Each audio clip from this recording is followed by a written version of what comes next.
मलेहर। आज दादा गुरु का परीक्षण का प्रथम दिन था, तो उनके परीक्षण के बारे में आप क्या सोचते हैं?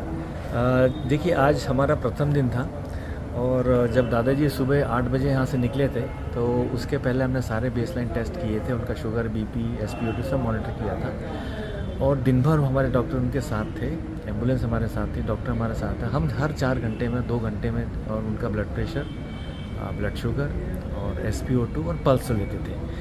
तो पूरी यात्रा के दौरान जो 30 किलोमीटर आज उन्होंने यात्रा की है, पूरी यात्रा के दौरान कहीं कोई ऐसा पैरामीटर डिस्टर्ब नहीं हुआ या लो हाई नहीं हुआ जिसकी वजह से ऐसा लगे कि क्यों ऐसा हो रहा है या ऐसा क्या, क्योंकि दादाजी ने कुछ ग्रहण भी नहीं किया।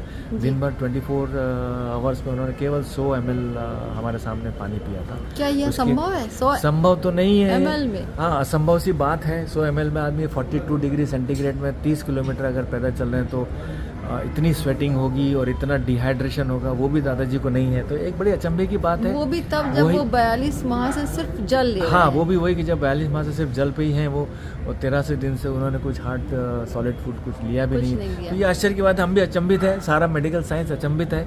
उसको ही हम प्रूव करने के लिए हम पूरी कोशिश करें 7 दिन तक दादाजी का हम रोज़ यही टेस्ट करें। अभी फिर हमने सैंपल लिया है, ब्लड सैंपल, और उसको अभी फिर हमने लैब में भेजा है। तो हम कंपेयर करते जाएंगे कि सुबह का, दोपहर का और शाम का। तो इस तरीके से हम कंपेयर करते जाएंगे, जो आपको रिपोर्ट होगी 7 दिन में सबमिट मिल जाएगी। तो मेडिकल साइंस क्या कहता है इस बारे में? देखिए, मेडिकल साइंस तो ये मान नहीं सकता। मेडिकल साइंस में एक रिपोर्ट मुझे याद है, मैंने जो देखी है वो 341 डेज की है, समवेयर इन स्वीडन और डेनमार्क समवेयर। तो that fellow was on liquid diet, he wasn't on solid diet, he was on liquid diet and he survived for 341 days.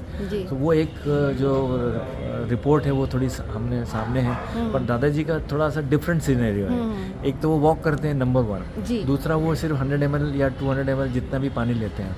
तो ये दो चीज़ें थोड़ी वो है कि जो और एक्स्ट्रा उनको मतलब कहना चाहिए कि एनर्जी कहाँ से आती है। वो ये कहते हैं कि मुझे नेचर से मिलती है, वो ये कहते हैं मुझे नर्मदा जल से एनर्जी मिलती है, मुझे पेड़ों से मिलती है, मुझे वायु से मिलती है। तो अब मिलती है, अब हो सकता है कि उनको मिलती हो, लेकिन अभी साइंस में तो प्रूव ऐसा हम लोग अभी तक तो कर नहीं पाए। तो दादा गुरु यही प्रूव करने के लिए तो यह परीक्षण करवा रहे हैं। वही तो हम कर रहे हैं, हम भी वही कोशिश कर रहे हैं, वही हम कोशिश कर रहे हैं। तो पहले दिन का रिजल्ट से आपको क्या लगता है? अभी तो ठीक है, रिजल्ट मतलब नॉर्मली है कि हाँ, मतलब ऐसे कोई बहुत सारी अभी समस्या अभी हमें कुछ हमारी जो इन्वेस्टिगेशन तो जांच के दौरान जो वो कुछ ऐसा सामने नहीं आया। बल्कि हमें लगता है कि एक नॉर्मल इंसान का ब्लड प्रेशर अगर अभी जो चल के आए हैं दादा के साथ उनका लिया जाए तो उनका कुछ गड़बड़ हो सकता है। उनके साथ जो 2 पुलिस वाले थे, मेरी उनसे भी बात हुई है, वो उनके साथ भी थे, उनके साथ भी थे। तो वो बेचारे मुझे, हम लोग थक गए, पानी पी के हमको पसीना आता था, दादाजी को पसीना भी नहीं